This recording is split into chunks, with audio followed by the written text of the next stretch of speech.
Once again, good evening, everyone. I have the pleasant task of introducing our next speaker, Dr. Veena Kannuswamy. She's a consultant pediatric ophthalmologist from Arvind Eye Hospitals, Pondicherry, with a huge experience in squint and pediatric cataracts. She has a great set of teaching skills and a good number of publications. So let's hear to Dr. Veena Madam and knowing her topic on evaluation of strabismus. That is a beginner's guide to evaluation of strabismus. Over to you, Dr. Veena Madam.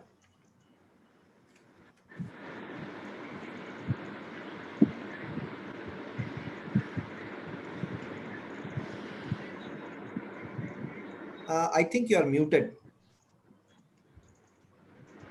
Dr. Veena, please unmute.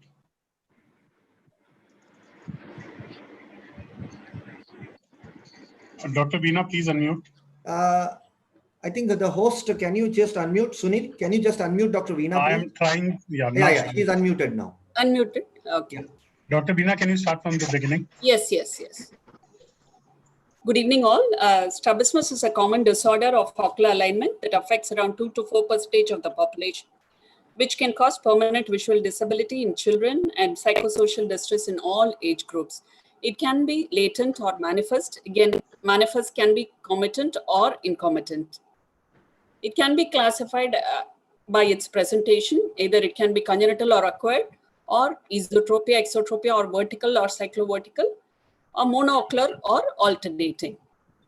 See, whenever there is a strabismus, there's confusion or diplopia occurs.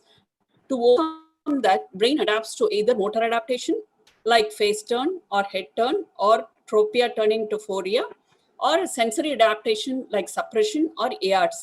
Our goal of examination is to rule out whether the child or adult has got strabismus or not, probable etiology of the strabismus, to assess the binocular status of the eye and measure the deviation, come to a probable diagnosis whether it has affected the vision or not, and the treatment plan and a rough prognosis of the treatment. The synergy of information which we get from these three components will give a clue on patient's orthoptic status. Foremost important is the clinical history. So in case of when the child or adult present with a squint, always the first question is what age they observe the squint or the onset of squint. If they don't have any clue, we have to ask for any family photos and ask the parents for direction of squint, which eye is often squinting.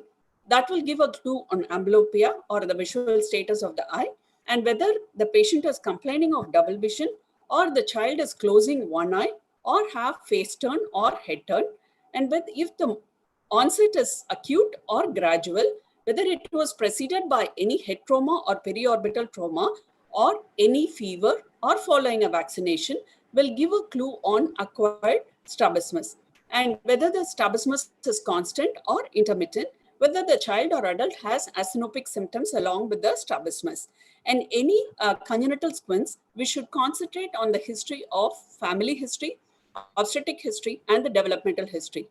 Any acquired cases, we have to concentrate on any neurological problem or drug intake or treatment of systemic problem. For universally, we have to ask treatment of wearing of glasses, occlusion therapy or prism therapy, or any ocular surgery. If they have any previous details, we have to ask for it. Otherwise, we can just clarify with the parents. And always ask them for any low birth weight or preterm delivery. As we all are aware, it is they have all ROP children, they can have more commonly strabismus. As soon as the child or adult with the squint enters the clinic, you have to start inspecting them. A head posture will give a clue on what type of squint the patient has or how much trouble they have normally because of the squint. And a mother carrying a child like this will give a clue on when was the onset of squint and what type of squint it is. And the IQ status of the child like this, a Down syndrome child, you can assess, and what investigation further you have to order also by seeing the child, you will know. And I think it is detailedly covered But remember one thing, use age match chart and thorough anterior segment evaluation to rule out any other pathology which can cause strabismus, especially chorectopia, and any pathology which will cause visual disturbance. Many a time we would have come across pseudostrabismus, and what is it? A broad epicanthal fold, a flat nasal bridge will mimic a strabismus. You can observe a epicanthal fold which can be present in both sides or one side. So just pinching the nose or corneal reflex test or a cover test can rule out pseudostrabismus. Measurement can be objective or subjective. Most of the objective tests based on light reflex, red reflex, and the cover test. Basic instruments are the occluder, near target, the bar prism, and the loose prisms.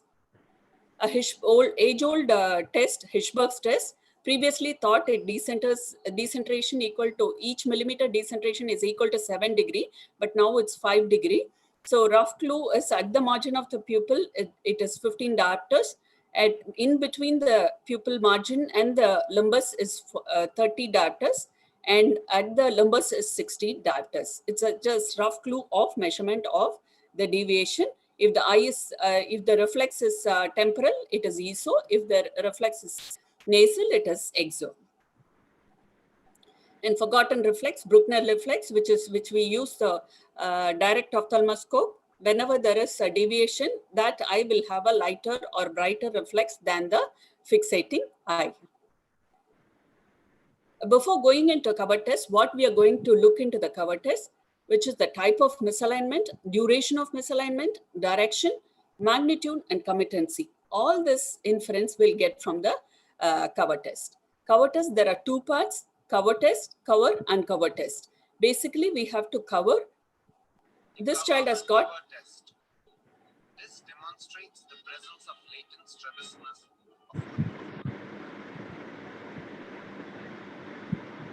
You can see when there is no movement, it is. The recovery on removing the cover should be noted.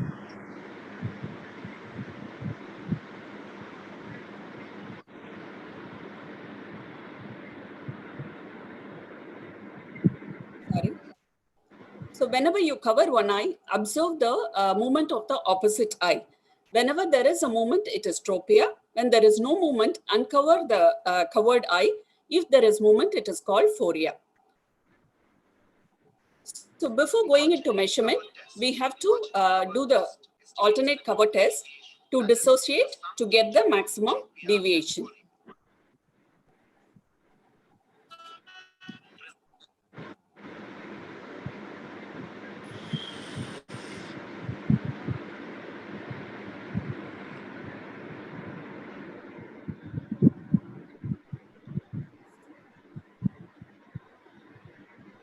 So after dissociation, we have to use the prism to measure the deviation. Can you hear me? Yeah, it's audible.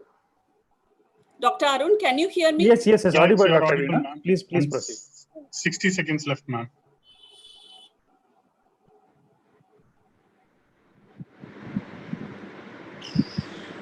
Please proceed, Dr. Veena. Dr. Veena, please continue. I think some connection issue.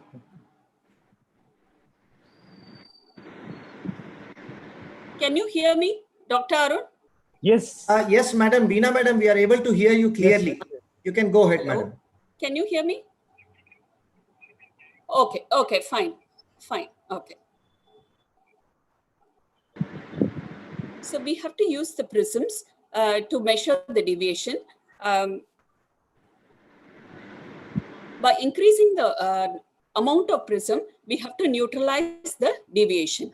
And always remember, in case of paralytic strabismus, we have to use prisms in either eye fixating. What is primary and secondary deviation? Primary deviation is when you keep the prism in front of, when the normal eye is fixating. Secondary deviation when the paralytic eye is fixating. Whenever the paralytic eye is fixating, more amount of energy is needed to make the eye fixate. It's by Hering's law, the equal amount of innervation goes to the normal eye also. So always the deviation is more. So secondary deviation will be more than the primary deviation in case of paralytic strabismus. Never forget to measure in all cases, which gives a clue on which muscle is overacting, to know the pattern deviation, and in case of long-standing paralytic squints, to assess which muscle is overacting and to plan for surgery. And prolonged patching and measuring is important in case of intermittent exotropias. And as mentioned earlier,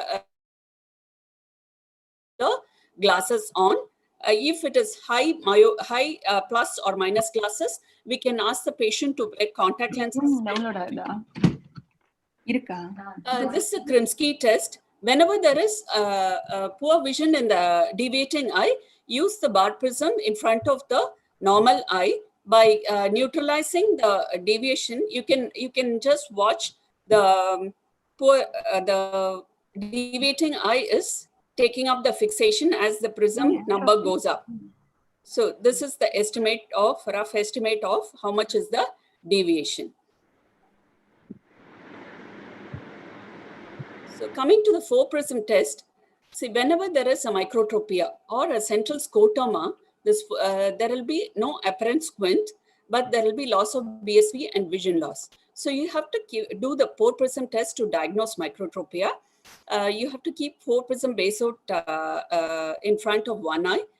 Normally what happens is the eye will move in the opposite direction and the other eye will take up a convergent movement to take up, to refixate. But in case of microtropia, either will not happen.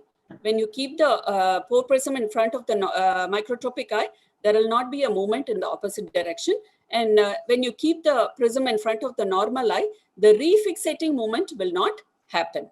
That's the diagnostic test for monocular monofixation syndrome or microtropia. Already Shruti has discussed about AC by ratio. So always remember to check in case of acquired estropias. And Maddox-Rod is a simple test which is in our trial frame. Either it can be a single Maddox-Rod test or double Maddox-Rod test to diagnose vertical or horizontal squints. And the amount which is needed to correct is roughly indicates how much is the angle of deviation. Never forget to examine the ocular movements. If you're not able to elicit, always in a small children, do a Dolce maneuver to elicit the ocular movements.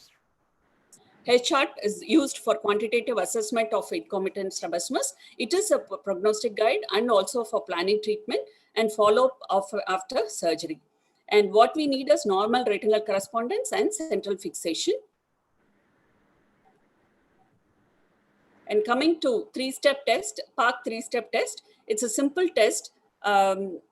Whenever you have Dr. Veena, problem sorry. in diagnosing a vertical or oblique muscle palsy, She so can't just hear us. observe which eye is hypertropic, The time is and up. you have to just mark the right. If it is right hyper, circle muscles that pull the right eye down or pull the left eye up, and ask the patient to look either in left gaze and right gaze. Look for which muscle, which side the deviation is more.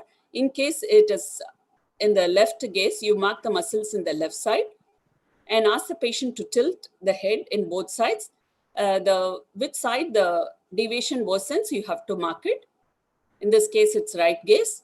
So now, whichever muscle is marked 3 times, that is the muscle which is involved. Here it is the right superior oblique muscle. It's a simple test. This is the age-old machine, which is a versatile instrument, which helps in identifying and measuring the deviation. And it also helps to measure fusion and stereopsis, which is also helpful in fusion exercises. When you want to differentiate between the paralytic and restrictive pathology, or even before any strabismus surgery, we always do a forced action test. So if there is an abduction restriction, you would like to know whether it is a sixth nerve palsy or a medial rectus entrapment or contracture. You hold the muscle, you hold the conjunctiva at the limbus or at 6 o'clock and 12 o'clock, and passively ask the patient to look towards the side of restriction and you try to move the eye in that direction. If the eye is moving freely, that's a paralytic squint. If you feel any restriction or you're not able to move the eye, then it is restrictive pathology. Always done under cautiously under local anesthetic drops. In children, it is contraindicated. Again, coming to forced generation test, whenever there is a paralytic squint, you want to take up the patient for a surgery. There is some movement. You want to know how much of the muscle strength is preserved or regained. Then you have to just hold the conjunctiva at the opposite limbus, or just ask the patient to look towards the direction of the or you can just hold it in the here it is at 9 o'clock position. Ask the patient to move. You can feel a tug. That means there is some amount of muscle strength is left. So accordingly, we can plan for surgery. Sometimes we can avoid muscle transposition. We can just do RNR surgery. Coming to the sensory evaluation, either we can use both 4-dot test or Baglioni, which is least dissociating, to check binocular single vision. Coming to Seriopsis test, Randot test are preferred over the geometrical test because sometimes they can get monocular clues with the geometrical test. And always remember, you have to check for distant Randot, distant Stereopsis, because in case of intermittent exotropia, that's the test to decide on when to do surgery. This is a simple Lang's 2-pencil test where you ask the child or the patient to just touch the tip of the pencil which you are holding it. So it roughly measures around 400 seconds of arc. Always do a cycloplegic refraction. In case of younger children, atropine refraction. A fundus examination, not only rule out any fundus pathology, sometimes for even you can diagnose for microtropia or any small angle deviation, or encephalotorsion or excephalotorsions can be diagnosed with your fundus examination. Remember, many of the syndromes are, squint is associated with many of the syndromes. So thorough systemic evaluation is mandatory. So whenever it is needed, you should not hesitate to order for investigations like CT or MRI. Here, the FTT was negative, but the patient had small angle deviation. You can see the CT picture. There is a middle wall fracture with a small bony component which is pressing over the muscle. So the strabismologist has to investigate, interpret, and integrate all the ocular and systemic finding to re-establish the three-dimensional world of the patient. Thank you.